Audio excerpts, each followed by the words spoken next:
Hello, my name is Marnie, and I would like to welcome you to Frankston City Library's FrankTALK today with Nicola West. Before we get started, I'd like to acknowledge the traditional custodians of the land on which Frankston City Libraries operates, the Bunurong people of the Kulin Nation, and pay my respects to their elders past, present and emerging. I'd also like to extend that acknowledgement to the elders of any other communities who may be joining us today. Now, Catch Us the Foxes has been described as Twin Peaks meets The Dry in a deliciously dark and twisted tale that unravels a small Australian country town. Now, it is an insane crime thriller from debut author Nicola West, and Nicola is the daughter of a third-generation police officer and grew up in a coastal town in New South Wales. After moving to Sydney to pursue a career in journalism, she vowed to be as far removed from both her hometown and her father's profession as possible. That, of course, is until she found herself writing a novel about both of those topics. So, Nicola, thank you so much for joining us, and congratulations on Catch Us the Foxes. Thank you so much. I appreciate that. Now, there are so many layers to your book, and as I said before, I've called it insane. I think insane is actually the word that I've been using to describe it since I picked it up on Saturday. And we're introduced to ambitious young journalist Marlo, who is begrudgingly covering the annual show for the local newspaper when she discovers the mutilated corpse of her best friend Lily, who also happens to be the town's reigning showgirl. Can you tell us a little bit about the storyline for this one? And I am very, very curious to know where this story started for you. It actually started in quite a really unusual place, and it was that I was writing a completely different book, and not just a completely different book in a different genre. I wasn't writing fiction. I was writing a memoir about some stuff that happened to me in my teens and early 20s, some quite bad health problems. And I knew that I always wanted to write fiction. That was my passion. But I knew as a young author with no discernible author platform whatsoever that getting published in this country was going to be, nothing short of miraculous. So I was working as a journalist, and I was doing a bit of sort of like personal essay writing and stuff like that, and incorporating this sort of memoir style writing. So I thought that perhaps I could use what was essentially my sob story to show that I could write and, hopefully build up this author platform. So I ended up doing the Faber Academy, Patty Miller's course there, Writing True Stories. And she is just the most incredible teacher. And yeah, but during the course, instead of finishing this memoir, it actually gave me the confidence in my writing to be able to start writing what I actually wanted to write, which was crime. And it coincided the end of the Faber Academy. It just coincidentally happened that my apartment flooded, and I had to move back to my hometown momentarily while the apartment got fixed, and there was mold, and people were worried that I had Legionnaire's disease. It was a lot. But so I moved back to Kiama, which was something that I wasn't really impressed with at the time, moving back in with my parents. And the thing that I really found solace with in that time was the third season of Twin Peaks: The Return, which is my absolute all-time favorite TV show. And it was just very strange watching Twin Peaks while I was back in my hometown, and it sort of allowed me to see it through this completely different lens. And for the first time, I was like, wow, Kiama is this perfect little murder town, and it's just the most perfect place to set a crime novel. And so immediately I started like Twin Peaksifying the town, and like Laura Palmer is the victim and the catalyst of the whole seasons of Twin Peaks. So it was me having to find who would be my Laura Palmer.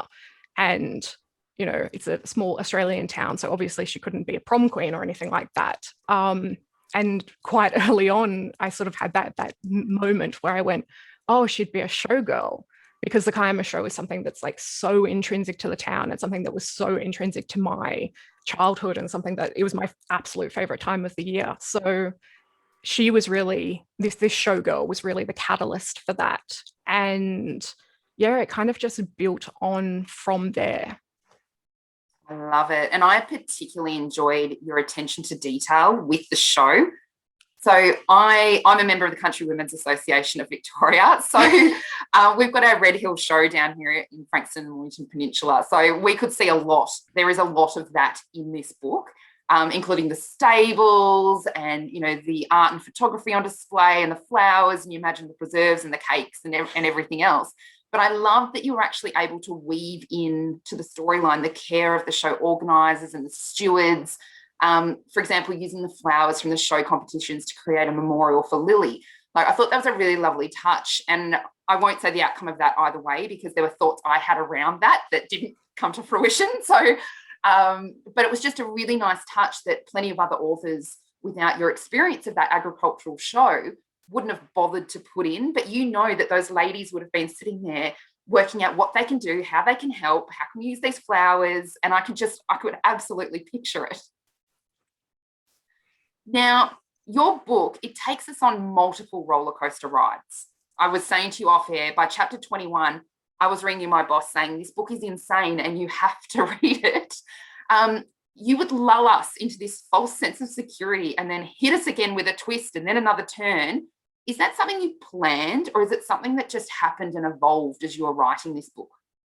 No, it was definitely something that was planned. I'm sure you've heard this before if you've been to other writers' talks and stuff like that, but the majority of writers sort of fit into two distinct categories, and they're either plotters or they're pantsers. And plotters are people who plot their entire thing out, and pantsers are people who fly by the seat of their pants. And I am 100% in the former category. I cannot imagine not knowing the end destination or anything like that. I'm sure it would be quite a fun way to write, but it just seems so chaotic and scary.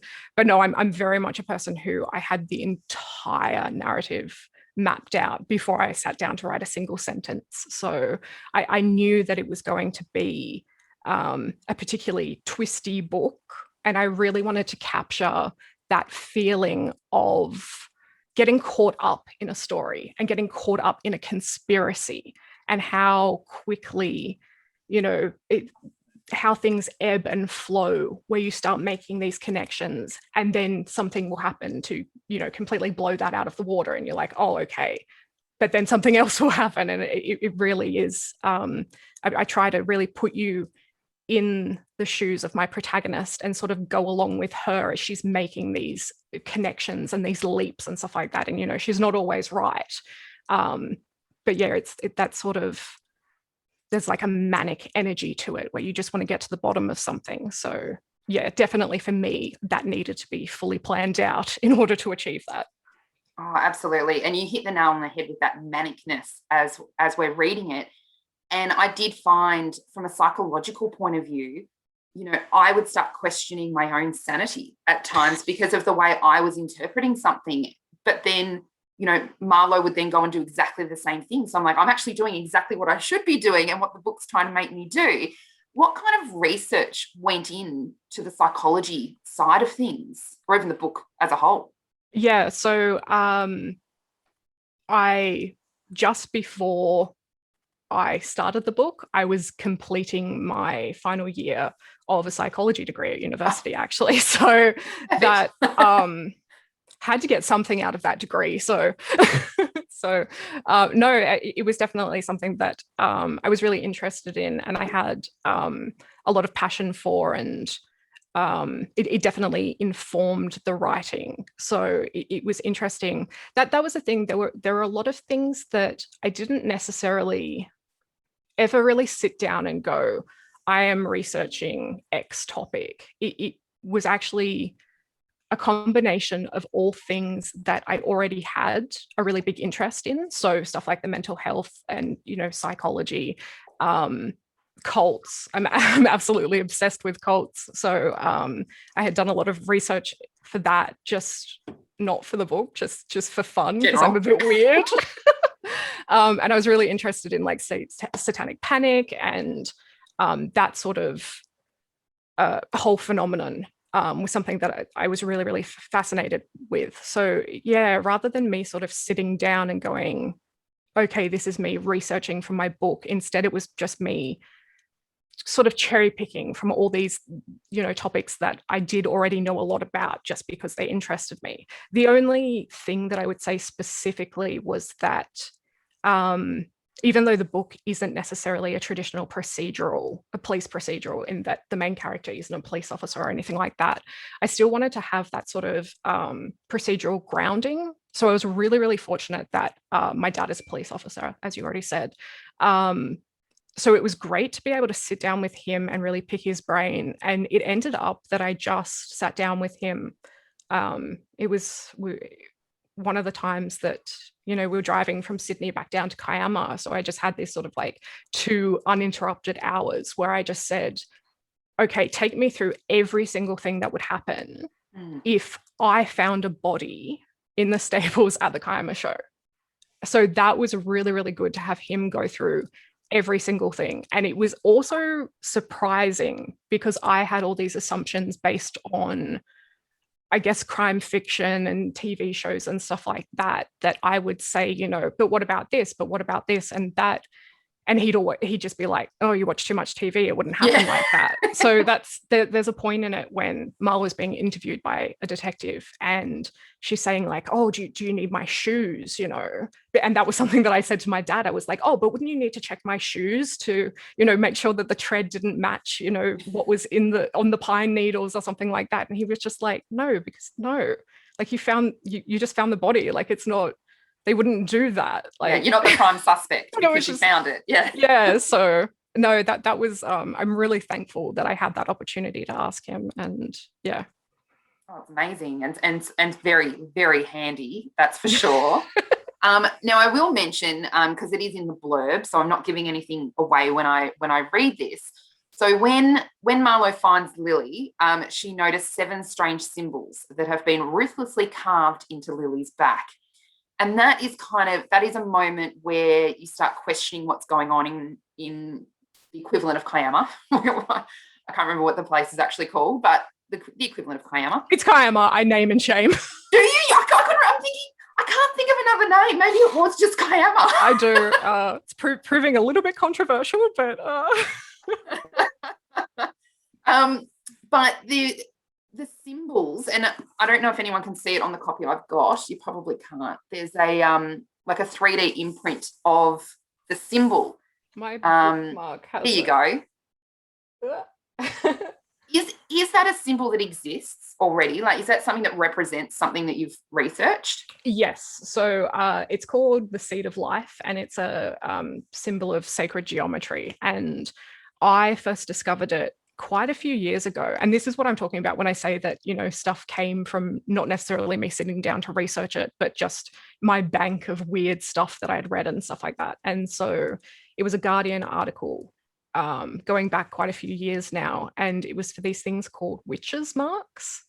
And the best way to describe it is kind of like an evil eye, but instead of keeping away evil spirits, it was supposed to keep away witches. And so people would carve them into old houses, so above door frames and stuff like that. And it would be carved in wood or brickwork or anything like that. And there was an article about people, discovering these marks in houses and stuff like that in Australia, in the UK, sort of this very like universal thing. And it was this symbol that's made up of 7 interconnecting circles, and it forms this sort of like flower-like pattern. And I had just really fallen in love with it aesthetically. So when I knew that I wanted to have this sort of like very strong visual through line and something that you could really grasp onto visually, the reader, that could form the iconography of what was going on. It was just one of the first things that I thought about. So yes, it is definitely real, but it doesn't have the connotations that the book has. That's all me taking something really beautiful and turning it into this twisted, horrible thing, which seems to be my MO, especially like with Kiama. Well, we do talk about it in the book also being a sign of protection for Lily. So there's all sorts of different elements, and I love the way you were able to bring in the crystals as well, briefly. So I did love that. I'm a big crystal person. So I loved that there was meaning in behind all that. But I love the fact that so Marlo, her dad is the police officer in town, very similar to your experience, or is your experience. And he actually asks her to not tell anyone about the symbols on Lily's back. So that's kind of where it all starts, and then starts unfolding from there. So I'm not giving anything away by saying that. And then it unfolds. You've mentioned cults, you've mentioned country, agricultural shows, small towns. There is so much that goes on in this. It's actually insane. But as I've just said, your dad, obviously police officer, Marlo's dad is a police officer. There is a scene early on where Marlo talks about images from crimes being on the kitchen table that she sees, and talks about being really desensitized. Everyone's worried about the fact she found this body, and she's like, I'm desensitized to it. Like, I've seen dead bodies all the time. Oh, never in person, but they're on my kitchen table. How much of yourself was actually written into this book?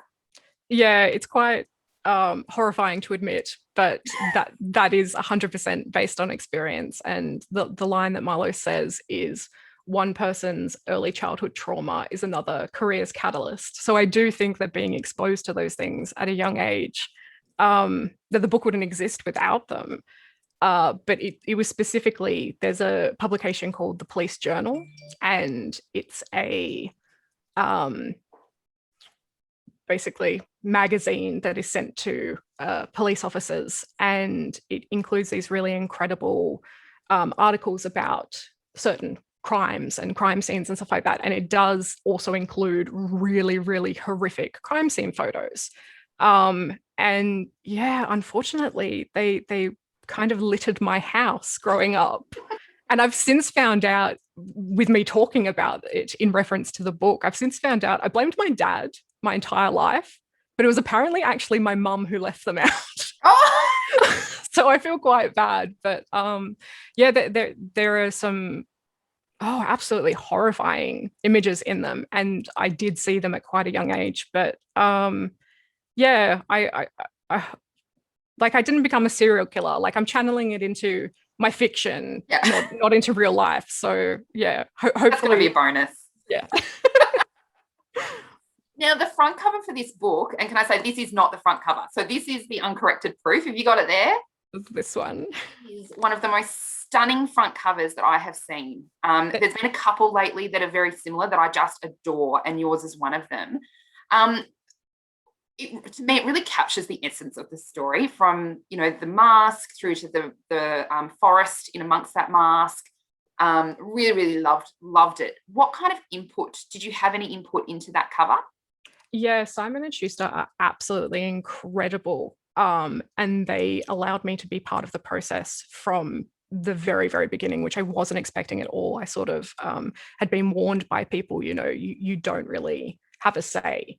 So, and I was also expecting something, no, this is no criticism to anybody else's covers. There are some absolutely stunning crime covers out there, but they tend to be quite similar, and there tends to be sort of the rule of like landscape. And that's a really common theme. But I was really fortunate that from the beginning, Simon and Schuster was like, this isn't a normal crime book. There's something else about this. And we really want to capture that it's not your typical crime book, and that you know, that there's something a bit dark about it, and that there's something a bit creepy, and you sort of like something festering under the surface. So it was a very long process, and I can't tell you how many different versions there are. And I really wish that some of them could see the light of day, because it got to the stage where there were just so many good options. And all of this was done by the amazing Sandy Cull, who is one of the best designers in Australia. She's just a phenomenal human being. And yeah, it was really fortunate that she was so open with her process. And this is embarrassing to admit, but really early on, my publisher said, you know, we'd love to have some of your input.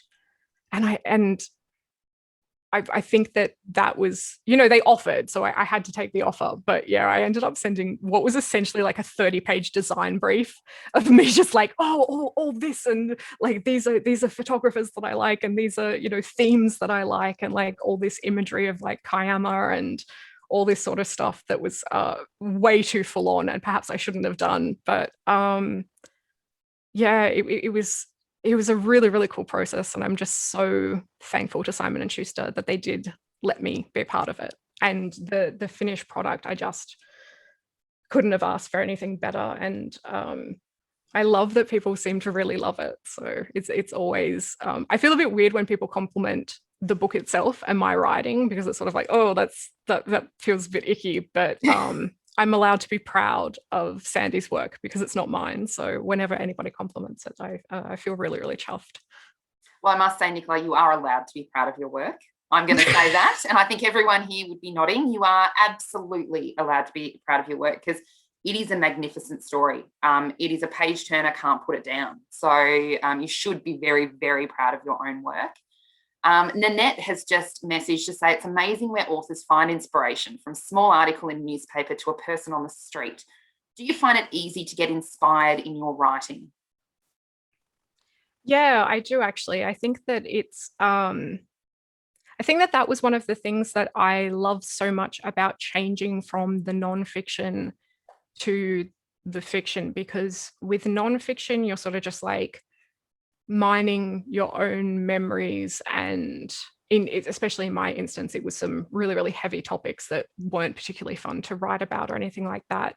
Whereas allowing your imagination to sort of just like run wild with fiction is something that I find so enjoyable. And I said that I plan everything out before I sit down to, type a single sentence. And I think that that is actually my favorite part of the writing process, is the time before I sit down to write. And it's that world building where you're just there, and it's basically, it's like dreaming while you're awake, which I suppose is daydreaming, but that's essentially what it is. You're just sort of going about your day while dreaming up these, in my instance, quite full on and horrible and dark scenarios. But it's the way that your brain makes connections to things, and you can sort of ask yourself, well, I need this for the story to progress, and sort of going, oh, okay. And then that your brain sort of filtering through these inspirations and stuff like that you've had in the past. And it just feels, it's so satisfying when you make a connection there. And yeah, it's just that's the biggest thing, that the nonfiction felt like pulling teeth. It was something that, oh, it was horrible. Like I had to force myself so hard, and sitting down, I'd sit down to start writing and I wouldn't feel good. But every single time I sat down to write any part of Foxes, it was just a joy. It was so much fun. I'm actually, as soon as you said Foxes, the wine bottle came straight into my head. And I just think there's just so many of these intricate elements in your book. Like it's amazing the level of detail you've been able to go into. I do have to ask. So, well, I will say, anyone that's read the book so far, because it did come out earlier this month, or is yet to read it, there is a scene I think it's in about the first 24 chapters, where Michael is cradling his daughter, Lily. And at that moment, because I'm not going to tell you the context of that, but he's cradling it. And in that moment, I thought, oh my God, could this exist in Australia? I think the answer is, I actually think the answer is yes. Do you think it could exist? Like how much of this do you think is possible? It's based on obviously I know exactly the scene that you're talking about.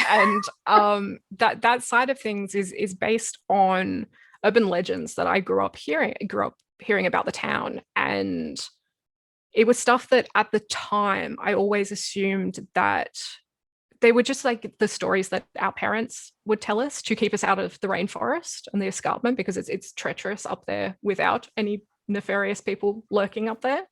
But I was really surprised that when I did finally move away from the town and I moved to Sydney, that talking to people, those urban legends were still prevalent outside the community. And even if you Google, say, Saddleback Mountain and Satanic right now, there are posts that talk about, like on bushwalking forums and stuff like that, that talk about people being up in the mountains and seeing symbols carved into trees, or seeing blood, or, you know, animal sacrifices and stuff like that. And so it's been quite disconcerting to hear these urban legends sort of having a life of their own outside of the town. And there is one sort of very prolific conspiracy theorist in Australia, and she claims something very, very similar to what that scene talks about. And she specifies that it happened in the Kiama rainforest. And I can remember watching that. I think it's important to add that how I was exposed to that was an episode of Media Watch. So the whole point of the episode was saying perhaps the media shouldn't have published these claims because, you know, this person isn't credible, that sort of thing. But I was literally just watching Media Watch before Q&A came on. And I was like on my phone or something and only had it on in the background, half listening. And, you know, one, to have these quite horrific things mentioned, you know, that sort of made me prick up my ears. But then to hear your hometown and also realize that it matched up with the urban legends you'd been hearing. But I will say, literally last night, somebody who I grew up with in the town, she's same age as me, and I've known her since infant school. And she finished the book, and she sent me a message saying that she can remember when she was a kid, her family were driving back from Jamboree, which would have been coming back basically where the book is set, along Saddleback Mountain, and that her whole family saw a cross burning up on the hill, which is a bit, you know, problematic for other reasons, and, you know, a bit clansy and that sort of thing. But yeah, she hadn't really spoken about it or anything like that. And so she said, like, reading this, she was like, I've always wondered what that meant. And she was sort of like, what do you know? And I was like, hey, no, it's just urban legends, you know. But no, the more it goes on, the more it's getting a bit scary. I don't feel too bad because I don't live in Kiama anymore, but my parents do. So sorry, Mum and Dad. Worried.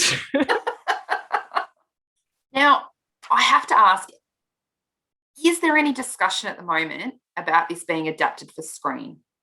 Because I enjoyed Catch Us the Foxes on audiobook, and about halfway through it hit me that the way you've written it, it's got really short and sharp chapters, cliffhangers at the end of each chapter, and then you ease us into the next chapter. It would be an amazing adaptation for television. Thank you. I do really, really appreciate that. Unfortunately, there's nothing I can say about that at the moment. So that's a yes. Yes. No, I didn't say that. No, I did not say that. You know, things are heard it here, guys. The rights are with my agent. That's, you know, you have to ask her what's going on with that. It would be amazing, because as the way you've written it, the place was written so well. And I've seen a lot of reviews around your writing of place for Kiama, and that people could imagine exactly where you were, even if they've never been there. So I could imagine how the scene was playing out if it was on a television screen. So you've been able to write in that way, and I think it would make the job very easy for somebody to pick up and work with you on that. So well done. As I said, I did enjoy the book on audio via a BorrowBox app. So I listened to that on my phone. And I love listening to a book while I'm actually doing something else. So in this case, I was actually crocheting while I was listening, and I could hear myself going into like a really meditative state. And then all of a sudden I'd be like from the book. Now, it was narrated by Jessica Tovey. What kind of input did you have into the audiobook production? Yeah, so once again, Simon & Schuster really, really good at including their authors in the process. So the biggest thing was that I got to see all the auditions, which that was really, really great. That they wanted me to be comfortable with the person who they picked and who, you know, was reading this book, because that was the thing. I always sort of assumed that the audiobook would be like that. That's a different beast in the same way that like a TV show or film or anything like that would be a different beast, that it's like, this is mine. Everything else is different. Like I've passed that over to somebody else. But no, they were really, really great about making sure that they picked who I wanted. And it was just really, really fortunate that Jess was just so, so great during the auditions. And it was just a no-brainer for both Simon and Schuster and me. She was Marlo. Absolutely. Yeah. But she does such an incredible job. And yeah, I definitely, if you haven't read the book and you do have the opportunity to listen to the audiobook, I think that it's become my favorite version. She just does such an incredible job on it. She definitely does. And I felt like she didn't, quite often a narrator, you'll know that somebody's narrating. But in this one, you did feel like you were in Marlowe's head, which was amazing. Now, you were a mentee of best-selling author Monica McInerney. What was that experience like for you? Just the most incredible thing in the world. It's just, I gush about Monica a lot, and I'm never going to stop. Well deserved.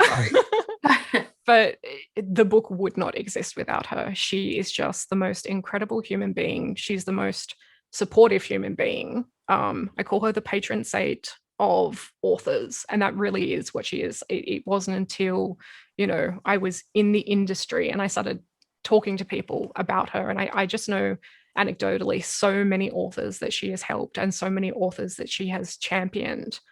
And it was just so fortunate that from the second she read the manuscript, she just absolutely fell in love with it. And I genuinely think that she likes it more than I like it. She was just its biggest cheerleader.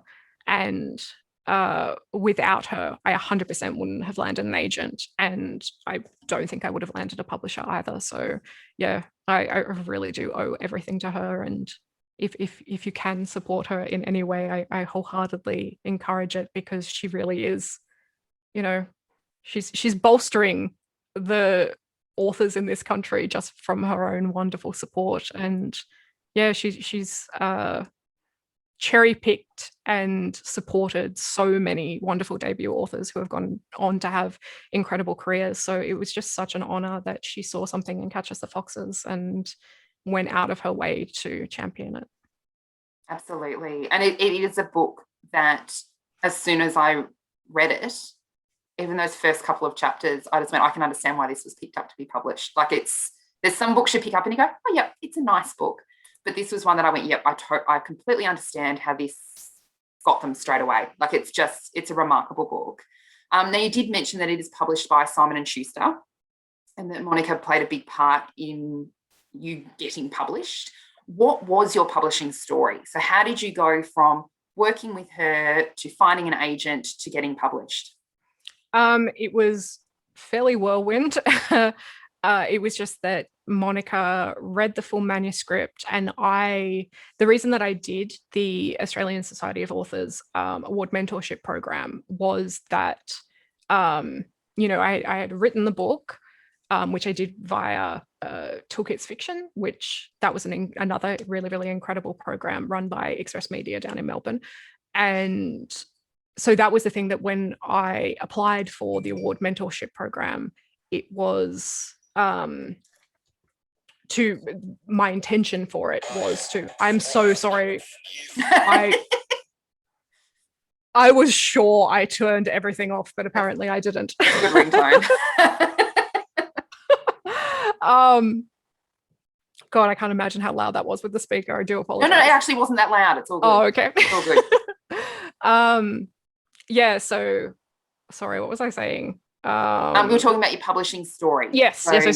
So I was doing the award mentorship program because I thought that I needed to do another huge edit on the novel.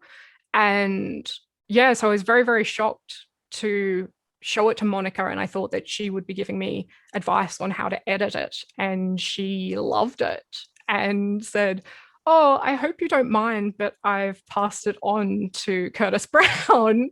Oh. Which, of course I was like, oh my God, okay. Yeah, so it sort of just went from there that I had to do all the meetings and stuff like that with Curtis Brown and with who would become my agent, Tara Wynn, who was another really, really incredible person. And then from that, I did a few edits with Tara. Excuse me, sorry. And then she eventually we got to the stage that the biggest thing was cutting down the word limit. It was a lot longer. It already is quite a long book to begin with, but it was a bit longer than that. So got those edits done, and then she started submitting it to publishers, and ultimately we had a bidding war between two publishers. One was obviously Simon & Schuster. The other one is another incredible publisher who it was really neck and neck. I genuinely didn't know who I would pick for a very long time, and it was very, very stressful. But I definitely think that I picked the right place in the end, and Simon & Schuster, they just got it, and they still do get it. And sometimes I feel like they get it more than I do, but they are just the most supportive people. But it was quite an unusual scenario, because this was literally when I went to have the meeting with the two publishers, it was the week before lockdown happened. So it was to the stage where it was so early in the pandemic that we were still making jokes about handshaking and stuff like that. And I can remember, we don't make those jokes anymore. No, I can remember, going to one of the publishers and, sort of being like, oh, okay, we can't shake hands. So one of the publishers was like, oh, we'll hug, which I know in this day and age, that sounds like the most ridiculous thing in the world. But it was like, no, only handshaking is bad. It's physical, it's just the hands. A hug is fine. Whereas now it's, the stupidest thing in the world. But yeah, so that, because of that, and because I'm also massively immunocompromised, that was literally the last time that I was able to leave my apartment complex. Up until this point, I've literally, in the past almost 17 months, I've left my apartment twice, and that was to get both of my vaccine shots. So it's been a really weird experience in that the entire publishing process happened in these four walls. So I felt very, very disconnected from things, but I'm fortunate that Simon & Schuster has gone out of their way to make me feel very involved in the process. But it's still been very strange. Yeah, and that is lovely of them. And I know I only deal with the publicity team at Simon & Schuster, but they are just the loveliest people, and they really, really get behind all of their authors. So I'm really glad for you that you landed there. So it sounds like it was an absolute right fit. Yeah, match made in heaven. Absolutely.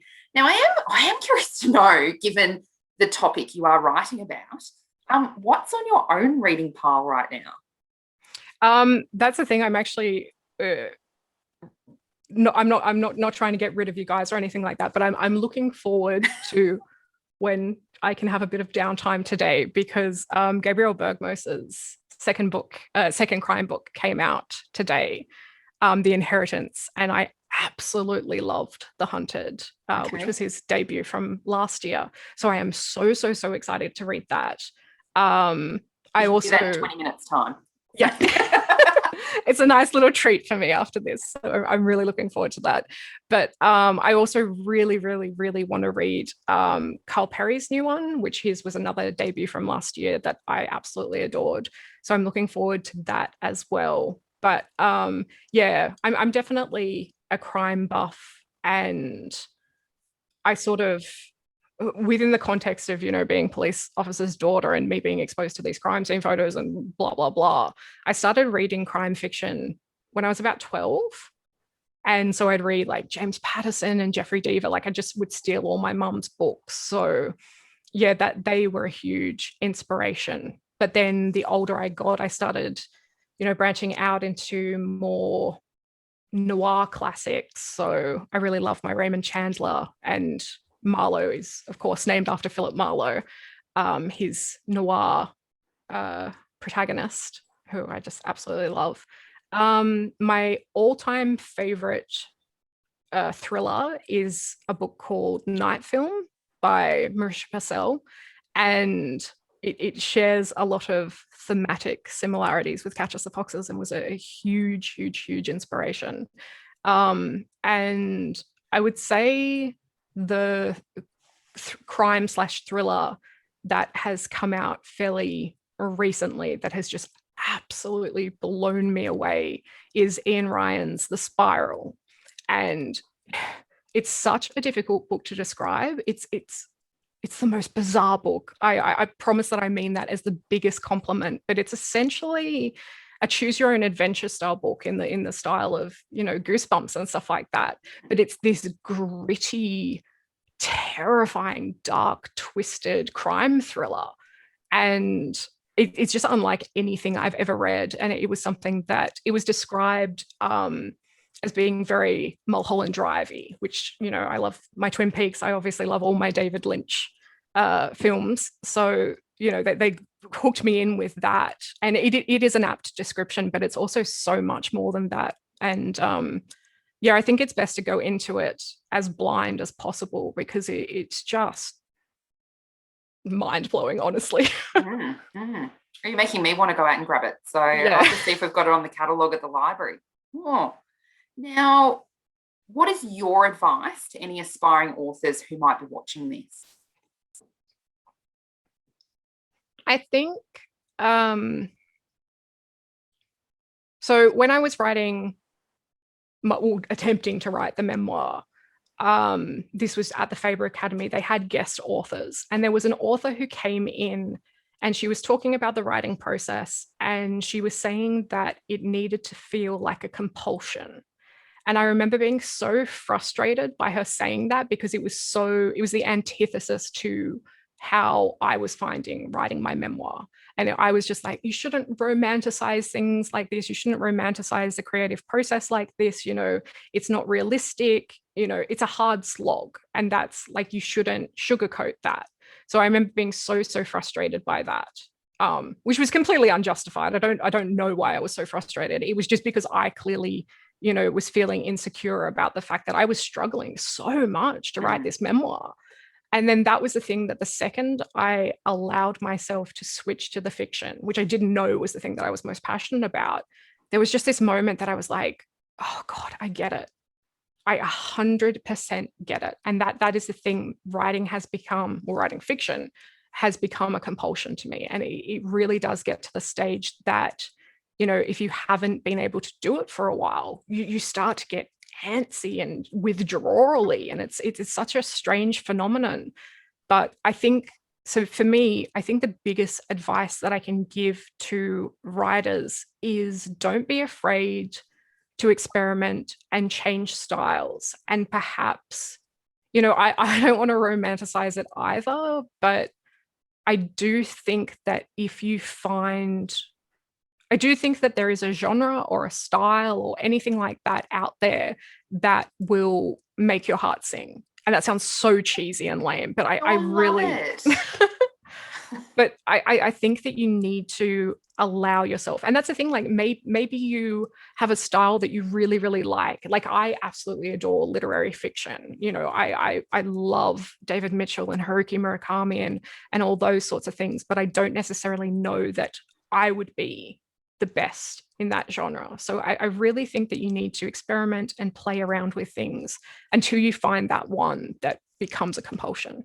No, I love it. And I think you've certainly found your niche. Like that's, yeah, when you can't not do it. Yeah. So what is next for you? What are you working on at the moment? I've been really fortunate with my 17-month exile. I've had a lot of free time, too much free time. And I've actually been super fortunate that I've completed 2 books since then. Wow. I won't say what either one is. No, that's all right. I've let it slip before, and I still don't. I'm not 100% sure if I was allowed to or not. But nobody's yelled at me too hard, so hopefully not. But no. So there are 2 books that are ready and raring to go, and it's been. I kind of really needed them to be able to focus on this time. I think that if I didn't have them, that I would have struggled with these 17 months a hell of a lot more. But Absolutely. no, I found a lot of solace in being able to escape to them. No, I love that you had that. So, yeah, that's wonderful. And what do you hope readers take away from Catch Us the Foxes? Other than questioning everything around them in their own small town. Like, to be 100% honest, I know that it's dealing with some very complex topics and, perhaps is saying things about those topics, but at the end of the day, it's there to entertain. It's there to escape. I just hope that they have fun with it and enjoy it. And yeah, I especially if people were reading it currently in lockdown or anything like that. As I said before, growing up, I had some really, really horrible health problems that would see me be in hospital for months on end. And it was something that was just constantly, I needed a distraction from. And fiction was something that I was able to lose myself in. And I'm just so thankful for that. And I'm so thankful for the authors for providing me those worlds to disappear into. So I think that would be the biggest takeaway. I hope that, you got lost in my world and you got caught up in it and you enjoyed yourself. What can I say? I certainly did, to the point someone called me about 8:30 last night. And I picked up the phone and I said, I'm going to have to call you back in about 3 minutes. It's an absolute cliffhanger at the end of a chapter. I'll ring you back. And they went, okay. Because it was, and that was I can tell you that was Marlowe's dream when her door was locked. Yep. No, exactly what you're talking about. That's where I was. And I went, I'm going to have to call you back. Give me 3 minutes. So that's the kind of book it was for me. It wasn't one that you can pick up and then put it down and pick it up again in 6 months' time. It is one where I sat there and read for 4 or 5 hours and then put it down because I had to get up for work the next day. So that's otherwise, if I was on annual leave, I would have read through and just gone to bed at 4 o'clock in the morning. It was an amazing book. So thank you so much for writing it. No, thank you. I genuinely appreciate that. It's so kind of you to say. Now, where can people find you online? Everything is at Nicola West Books. So that's my website, my Instagram, and my Twitter. Beautiful. And I know I'm following you. We've had a few little chats on different things. So thank you so much for joining us today, Nicola. It's been an absolute pleasure. No, thank you. I really appreciate the opportunity and that we can do these Zoom meetings, even with Sydney being in lockdown. But I do hope that one day I'll be able to get down and see you guys in real life. Hopefully it won't be too much longer. So Now, Catch Us the Foxes is available to purchase at Robertson's Bookshop or any independent bookstore near you. They've got copies in store. There it is. It's such a beautiful cover. They've got copies in store and we'll include a link to their online store when we share this FrankTALK across our social media channels. We also have copies of Catch Us the Foxes to borrow at Frankston City Libraries. You can pop the book on reserve to collect from any of our libraries, or it's available on audiobook or ebook through our Borrow Box platform. So you can listen to it or read it on your phone or tablet. Now, keep an eye on the Frankston City Library's website for the great Frank Talks and workshops we have coming up, including our one-on-one technology sessions that are tailored to whatever it is that you may need assistance with, from social media to using your phone, tablet, or computer. We're here to help. Thank you so much for joining us for today's Frank Talk with Nicola West for Frankston City Libraries.